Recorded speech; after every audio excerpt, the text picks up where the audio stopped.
Hey everybody, episode 11, Mark and the Shark. How you doing, bud? Doing pretty good. Mark, how you doing, man? Good, man, good. It's been a long week. So, with that said, let's go ahead and get into it. This episode, we are not doing any reviews yet. We will be talking about what's going on in the world of wrestling. Exactly.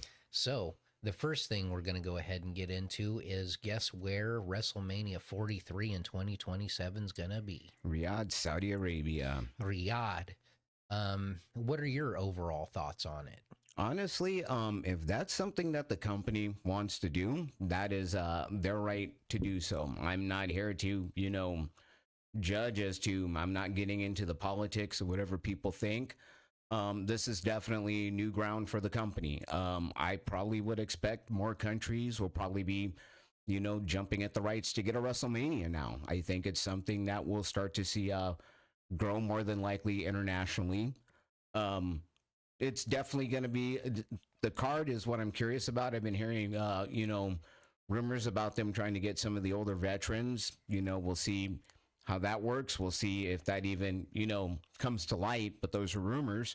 But again, it's definitely interesting, to see the first WrestleMania abroad. I honestly believed it was just a matter of time before it happened. Honestly, it's not surprising that it is Saudi Arabia, with the crown jewel, with the amount of money that they paid for the previous events being there.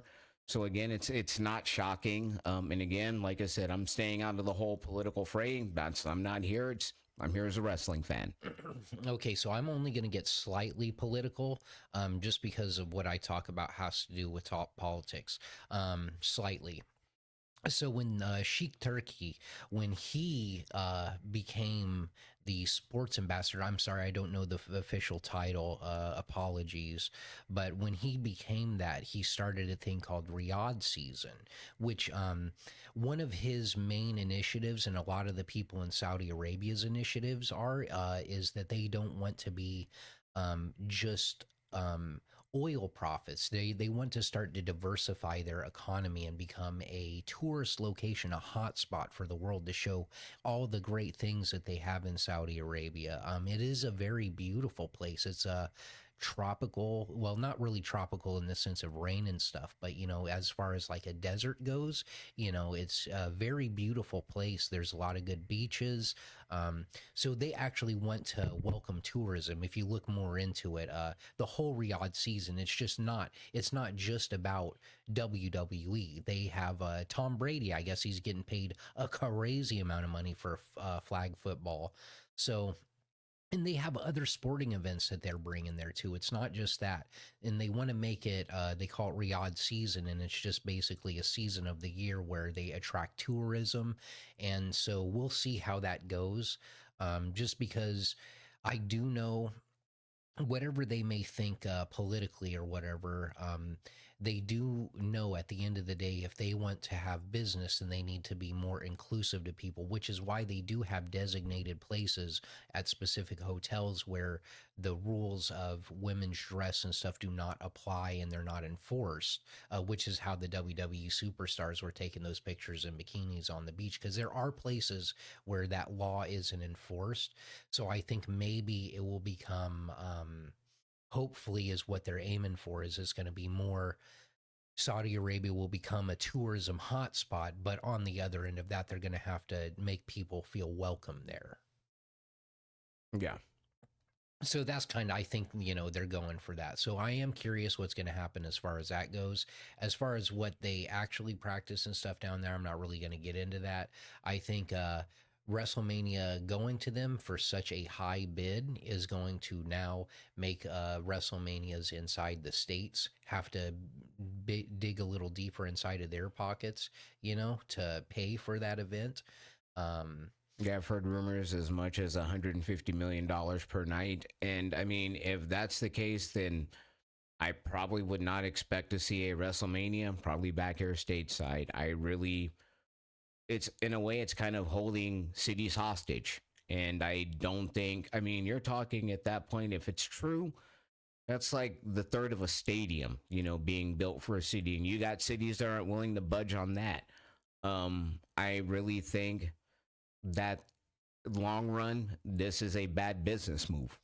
You know, there's still a lot of people that are upset regarding the situation with WrestlePalooza, access to that, you know, so that's a bit of a black eye, even though personally I think that's more of an ESPN issue.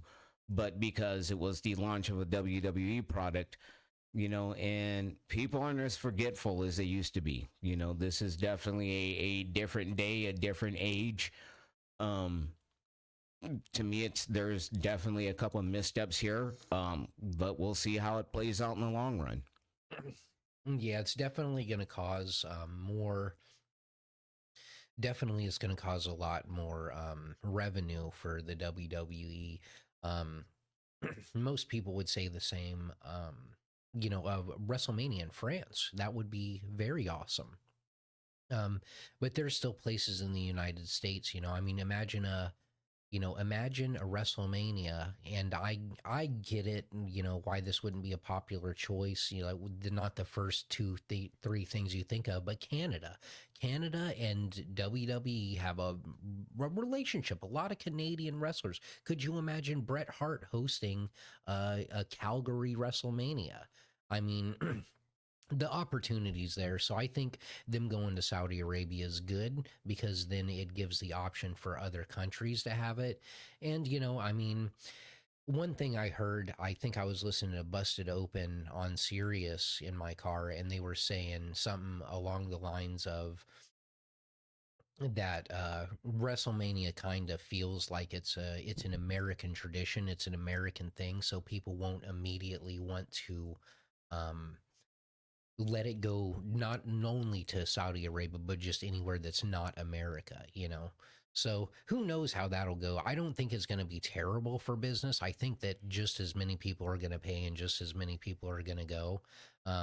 Just, when they release a new iPhone, and they're $3,000, people buy it anyway, I mean, even if their phone still works. That's just how our society is at this point. I understand, but when the ticket prices are getting to the point of where it again, you know, it's the home base or the country where you know the company is based from currently. Um, how long can you continue to price out people? You know, and I think that's one of the reasons why they're kind of taking it on the road. You know, it's there's been a lot of negative feedback to TKO and pretty much outright more or less if you want us to come to your town, you're going to have to pay us a lot. I think that is there's going to be a lot of blowback, and I think that's a turnoff. You know, that may be for some, but I think you're going to have civic leaders. You're going to have people that are just like, well, how much is it worth? How much revenue is it going to generate? You know, the fans. I think there are long term business consequences for this. I'm not saying that like today or tomorrow, but they can look at the long term projections, but I think there's a lot more at play, and I think that in the long run, it's probably going to come back to bite them. I don't know. So when you say that, the first thing I'm thinking about, Bud, is that you have to raise the prices. Maybe not as much as they're doing, but at the same time, 5 years ago, even 10 years ago, the local economy, wherever WrestleMania is going to be, their prices have gone up in the last 10 years. So the consumer is still going to pay the extra price that it has been because of you can't expect to have 2010 prices. So them raising it, I feel like is just they should. I mean, the product's so hot, and they have so much more revenue they need to gain now, so I don't really have a problem with them quote unquote pricing people out right now, because I think if it really is a negative consequence, then they will lower it because they are a business and they will make a business move. But I think that they won't be pricing people out because for something like that, $500 for a WrestleMania ticket and that $25 or that $500 is a once in a lifetime experience that you get to have versus parents nowadays buying their kids a PlayStation.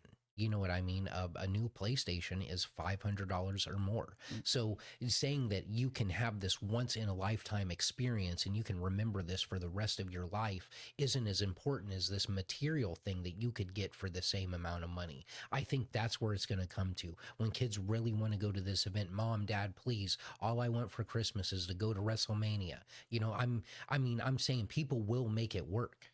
But the thing is how long can you stay hot as a company? The cracks are already starting to show in that. I mean, again, it's the wrong time to be looking to be considering price hikes with everything that's going on. Even in the economy, Well, you right never now. know. You never And know. well, the thing is that I mean, looking at the numbers again, I just think it's not a smart thing to do right now. And the actual comments from the company, they've outright admitted that yeah, they're pretty much admitted yes, they're going to jack up the prices. They've admitted that. They've talked about, oh, Vince McMahon was not maximizing his revenue streams. So they're outright admitting, hey, we're going to hold you hostage. How long can that go on? That's what I mean by that. It can't go on forever. That's the thing. Yeah, we'll see. Eventually, there will be the piper to pay. The question is when. And the one big thing that I'm wondering about here, because there are so many different packages that you can get for video and television and stuff, like you get Paramount Plus, you get this channel, this channel, this channel. So when are they finally going to come out with just the WWE package where you can get a discount on all the different stuff, you know, like I'm just waiting for that to happen because it's very sensical. I mean, what they're gonna make now, I mean, a lot of people are saying online that they're not even paying for it. They're watching it on streaming sites. But what if you gave a 15% discount on everything and you just had access to the WWE stuff? I think they could use that, instead of telling people to download this app, this app, this app, if they said, hey, download this package, That's the thing. They moved away from that with the WWE app. The point of TKO, and this is the difference between Vince, which was willing to do that with the app. TKO isn't willing to do that. They want to maximize their streams. They're not looking to have it all in one service. Hence, that's why there's a deal with ESPN. That's why there's Netflix. That's why they're doing what they're doing. That's why they have the deal with Peacock's deal for the library. Even that deal, who knows how long that's going to last. They're not looking at one particular stream anymore. And this is what I mean by the problem. It's a total cash grab for the company currently. It's no longer about, and they're following the models of what sports are doing. Look how many platforms sports are on now. And again, it's no longer about the customer, it's about their bottom line. And that's kind of like, again, how long can that continue? And that's why I kind of question TKO's thinking from a business perspective right now. I understand raising prices, I understand all of that, but the economy overall is not in a very strong place. For the American audience, the outright admitting that they're jacking ticket prices, again, that's fine and dandy, but, eventually it will come back to bite them. That's all I'm saying. Yeah, like I said, we'll see. We'll see. And then that brings us on to our next topic. So we had found out that there is going to be an induction into the Hall of Fame, and that person is going to be Stephanie McMahon. So, what are your thoughts on it? It's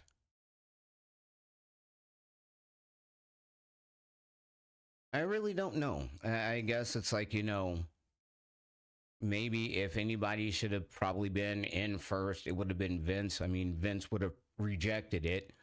More than likely because he had this thing about talent, thanking him. Um, I really don't know if there is a particular angle behind this. As in terms of, is it, are there things going on with her father behind the scenes? As in terms of that, are they, what's the angle? Is in terms of, you know, does she deserve to be in the Hall of Fame? I'd say yes and no. I'd say, yeah, she was entertaining. but I think it's kind of a slap in the face to the Hall of Fame. You know that there. I then again to me, it's I've always kind of really have never put much emphasis on the WWE Hall of Fame personally. You know, because it's not like it's any physical place. Hopefully, it will be. When they do that, then that's when it'll have meaning to me. But right now, it's just kind of a I don't put much emphasis into who they induct in there myself personally until I see something that physically represents that talent. Yes. People have been saying that so much. I wonder why they don't just finally make one. Um, you know what? Hall of Fame worthy. We can just say, for my perspective, if she's not going to be going into the Hall of Fame for what she did inside the ring and as a GM and, as Vince's daughter, she certainly deserves a big spot for what she has done inside the business, inside the charities. A lot of the things like the Make a Wish and stuff, things that have boosted their brand. Stephanie McMahon has had a hand in a lot of that at the beginning. Um, there was a time that WWE wasn't branching out as much, and she really helped Vince go outside of what his comfort zone would have been to attract more viewers, to attract more revenue, to spread good word. Like a lot of. I never like to skip past the point that WWE does a lot of charities. They are um, Special Olympics, WWE superstars there every time. There's all kinds of things. Make a Wish. There's they do a lot of stuff for a lot of charities, and I think that at the beginning she really had a hand in moving that. Mm-hmm. So there we go. That's how I feel about it. I think it's well deserved. I thought it was a little weird how it was presented. I get that they were trying to go as a surprise, but podcast Undertaker. Well, not Man, I only didn't that, like but that you on could tell the TV. entire thing was completely rehearsed. It's what they do. It's their product today. So it's just, okay, yeah, all right, let's get through this. Let's get to the next match. Yeah, but on I believe it was Unreal, the show where they do the behind the scenes. I'm pretty sure that Stephanie McMahon was in there saying that actually Triple H and everybody really doesn't let her know what's going on, just so she can sit there and be a fan. So I wouldn't actually be surprised if they just told her to go sit out there and there's going to be like you and Undertaker are going to make an announcement or something like that. I I wouldn't mean, be surprised if it was a surprise, because I feel like if she knew what he was going to say while he was doing that 15-minute preamble before he actually said it, she would probably have already started crying. to me, like I said, I wouldn't be surprised. I'm just saying for myself, given what they do today, I wouldn't be surprised if that was something they wanted up rehearsing or her knowing about it. That's all. I don't know. I don't think she knew at that point. Maybe she had some kind of thing that she would be going in eventually. As far as her going in before her father, I mean, well, yeah, I don't even need to speak on that. We know why. Um, and then that'll bring us on to the next part of this, which is going to be there were some matches that were announced. One of them started on Twitter, actually. So we're going to have Crown Jewel Perth, and that is presented by Riyadh Season, which confuses me because I thought Perth was in Australia. Um, or maybe it's because Crown Jewel is an event from Riyadh. I couldn't even tell you. But either way, this match started off basically them asking on X or Twitter, basically, that they wanted to have a match. And then it was announced. What do you think about it? Dream match for most To people. me, it's when it comes to Riyadh season, it's again another cash grab. Sell everything you can in the company. You know, the one thing I do have a problem with is leave the ring clean. I will say that I don't have anything on the ring. Just I agree with Vince McMahon on that one thing. The canvas is sacred, and that is the one thing that does bother me. Besides that, I maybe 10 years ago, I really don't know if. Well, let's be honest, Cena could never keep pace with a guy like AJ Styles. Um, it will be what it'll be. Cena more than likely go over, but AJ is going to give him one hell of a match. Yeah, a lot of people really want to see this match, so it's a really good. It is a really really good um, advertisement or whatever you want to call it. I think people are really going to like it. It's going to draw people to the event. You can't really ask any more out of a match, especially one that really doesn't have much of a storyline built behind it, other than these two guys want to wrestle before it's way too late. And then there's going to be another match, which I'm very interested in. And that right there is going to be Cody Rhodes versus Seth freaking Rollins. He is the architect. He is a revolutionary, and I can't remember the whole thing right now. He's a visionary, revolutionary. He is Seth freaking Rollins. But yeah, so because they are both champions, I believe that that means that they will be fighting for the Crown Jewel Championship, which is the one, where Cody and Gunther went against each other. And I really, really, really, really, really want Seth Rollins to win. Yeah, they'll probably put Cody. It more than likely because again, he's the hot guy right now. He's the face of the company. It would not shock me if they wanted to put in Cody over. I really want Seth Rollins to win that belt, because I think that whereas they kept that other belt, like they put it away, they didn't use it. I feel like Seth Rollins could have Paul Heyman carrying that That crown belt jewel actually, championship. that belongs to Saudi Arabia. Those do not belong to the WWE, by the way. They get to take pictures of those and they go back into a vault in Saudi Arabia. Oh wow. Yeah, the original championships that they won last year, they didn't win them. They got to take pictures with them. They go back to the Saudis, no joke. I really, the thing I could see them wind up doing, the reason why I say Cody going over, I wouldn't be surprised to see if Punk comes out there and does something to cost Seth, the whole thing of, well, you cost me the title, I'm going to cost you this. I could honestly see that coming at play somehow. It's international. I wouldn't be surprised to see Punk interfering in that match. Man, I couldn't even imagine. Well, I mean, I could. It would bum me out. And so yeah, we'll see what other matches are going to be lined up. It looks like that's October 11th, which is yeah, it's about like two two and a and a half half weeks. weeks. Yeah. Yeah. So, and then we'll go on to our next. Actually, there's one more match that'll be coming up. That'll be the winner of the triple threat match this Friday on SmackDown between Jade Cargill, Nia Jax, and Tiffany Stratton will go on to face Stephanie Vaquer at Crown Jewel, as a matter of fact. The winner of that match will face her. That's right. That's right. So there's the third potential match right there. We'll find out the final outcome this Friday. Which means it'll more than likely be Tiffany Stratton. It better be. I'll just say that. It better be Tiffany. She better be the one going to Crown Jewel. Oh, man. She better be. Wow. I can't even. Who knows? I'm still holding the hopes for Nia Jax. And that brings us on to our favorite homegrown segments, Booked Beyond Time.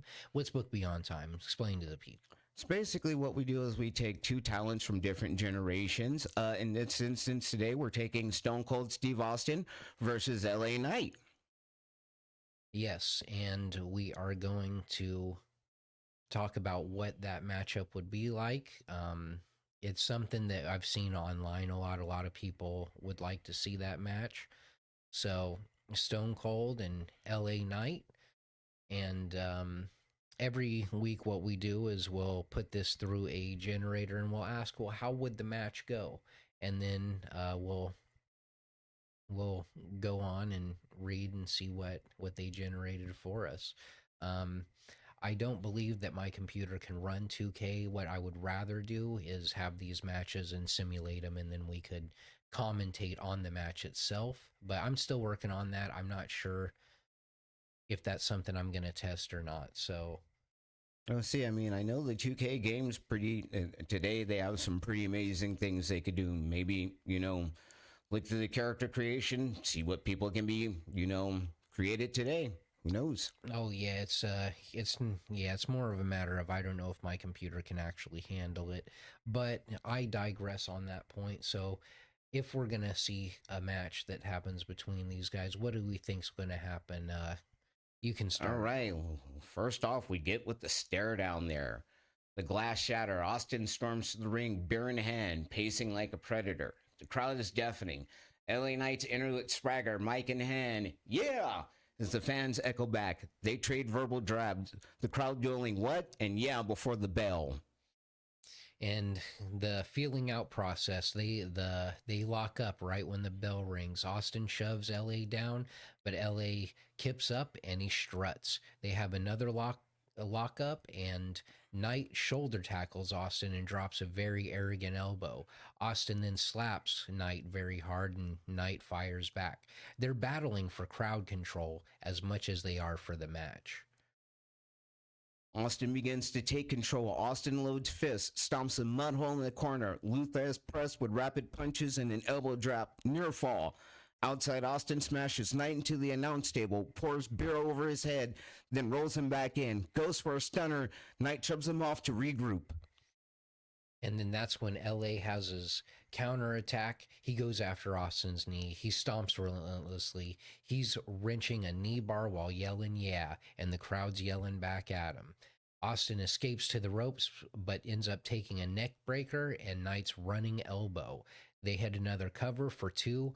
Knight mocks Austin on the mic mid match and then lands a power slam. He tries for the BFT, but Stone Cold counters. Austin spinebusters Knight. Near fall. Knight hits a DDT. Almost wins. Another stunner attempt is countered into a roll-up with Knight's feet on the ropes, but the ref catches them. Both collide with double clotheslines. Crowd chanting, "This is awesome," as they lay sprawled out. And then when they finally get up, they're tired. They're in the middle of the ring trading punches. What when Austin hits? Yeah, when LA Knight hits. Knight finally nails the BFT, covers him. Austin kicks out at 2.9. Knight gets up, starts arguing with the ref. But when that happens, Austin recovers, turns him around, and hits the stunner. He gets a pinfall victory. After that, Austin celebrates with the beers, offers one to Knights, and then drops him with another stunner as soon as he takes a sip. As most people would guess, Stone Cold Steve Austin won that one with a pinfall. That'd be a good match to see. I would love to see that. Something that would have been really cool to see an LA Knight back in that era, especially back in the late 90s. I really think he would have gotten over big. LA Knight is one of the few guys of today's era that I actually could see he would have been perfect for the Attitude Era. He really would have been. He would have thrived. He probably would have been one of their top talents. He probably I'll be honest, he probably would have been a number two behind Austin. I'd even say he'd be number two. It wouldn't be Rock. It would have been LA Knight. I really believe that. I really believe he'd been a solid number two behind Austin in the company at that time.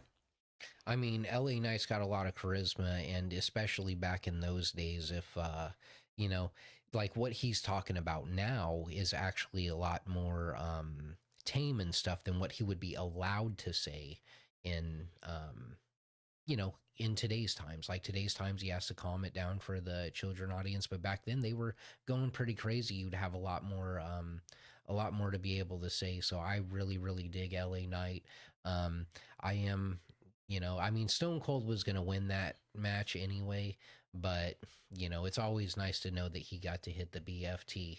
It cracks me up when I think back to that era of back when they were on USA Network, and we'll just say that the mute button was USA Network's best friend at that time. I remember reading stories about they were having to be given a heads up of what was going to be said, and there were times they still missed the cues. Apparently, I guess for it was very nerve-wracking times back at headquarters anytime Monday Night Raw would air during the Monday Night Wars. It's definitely funny when I think back to Raw back then and how really tame it truly is now, compared to like what they were doing, especially I'd say really 97, 98, 99 were really those years, especially 90, yeah, 97, 98, 99. That was really the crux of the Monday Night Wars, really. And then it was just at that point, Vince so handily beat them. He started, you know, toning down the show because at that point he had them easily beat. You know, there was WCW was not going to be coming back. So over time, he began to tone it down to, you know, he made it a family friendly product again. And, you know, it's a different era now, you know, with Vince being out of the company. But it's the one thing that has always been that consistency is the company itself. They've been around, you know, I mean, you could go back to its roots of, I believe it was Capital Wrestling Corporation in Washington, D.C., actually is where they're originally from, you know, and to see them thrive and, you know, it's weird to not see a McMahon in the company anymore. I guess that's the part. And to see that from that era, Triple H is the last man standing. You know, you got Shawn, you've got Taker there. But I mean, it's interesting. 25 years ago, if somebody would have told me to my face Triple H would be running WWE, I would have laughed. I outright would have laughed. But he's, as far as I'm concerned, he's doing an amazing job. Oh yeah, I don't think anyone else could have done as good as he has. So you know, hats off to the man. Um, is there anything else you'd like to talk about? No, I think that's it, man. All right, well, that's another episode of The Mark and the Shark. Thanks for listening. Please watch, Like and subscribe. like, subscribe, and leave a comment if you would like. Please do, people. Yeah, thank you. Bye bye. Bye bye, folks.